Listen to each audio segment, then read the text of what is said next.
పక్కకు రా స్వామి.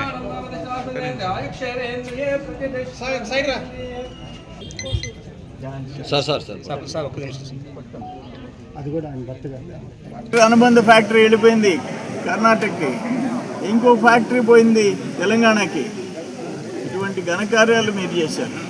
ఈరోజు రాష్ట్రం అన్ని రంగాల్లో ఒక పద్ధతిగా ముందుకు పోతుంది. నేను ఒక్క మాట, ఆ పాత వైసీపీ నాయకుడు ఆయన సర్వేపల్లి జిల్లా అధ్యక్షుడు ఒకే ఒక మాట అడుగుతాడు, నువ్వు నీ మనుషుల్ని కూడా తీసుకొని పో, రైతుల్ని ఏ గ్రామానికి పోతావో పో.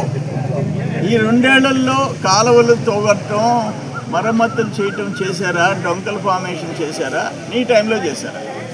ఏ ఊరికైనా ఏ కాలమైనా తీసుకోండి. ఆఫీసుల్లో కూర్చొని ప్యాకేజీల కింద మార్చుకొని కోట్ల రూపాయలు కోట్లలో వేసుకొని, మా గవర్నమెంట్లో కోర్టు కేసు 30 కోట్లు తీసుకున్నాము. 30 కోట్లు, మొత్తం 150 కోట్లు. అందుకంటే ఇంకేముంది దుర్మార్గం? ఇంక రోజు మీ చేత మేము తిట్టించుకోవాలా? ఇది మాకు మిగిలింది. ఏదేమైనా సరే గ్రామాలు ప్రశాంతంగా ఉన్నాయి, అన్ని పద్ధతిగా జరుగుతుంది.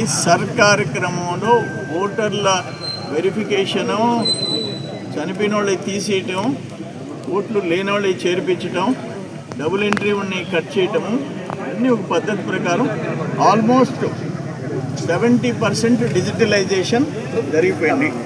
70% డిజిటలైజేషన్ జరిగిపోయింది. పర్ఫెక్ట్గా స్ట్రీమ్లైన్ అవుద్ది. ఉండే ఓట్లు ఉంటాయి.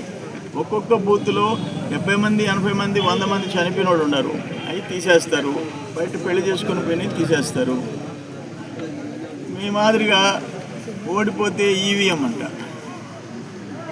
ఈవీఎంలో పనిచేస్తే జగన్మోహన్ రెడ్డి ఎందుకు గెలిచాడా? పెద్దిరెడ్డి రామచంద్రారెడ్డి ఎందుకు గెలిచాడా? వాళ్ళ బ్రదర్ ద్వారకనాథ్ రెడ్డి ఎందుకు గెలిచాడు? అందరు పోరా? ఇక్కడ ఒక నియోజకవర్గం 10,000, ఒక నియోజకవర్గం 17,000, ఒకటి 70,000, ఒకటి 50,000, ఒకటి 7,000.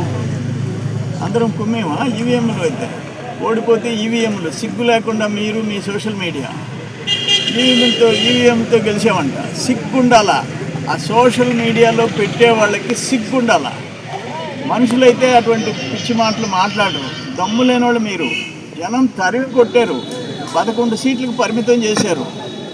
సిగ్గుతో తలదించుకోవాలా?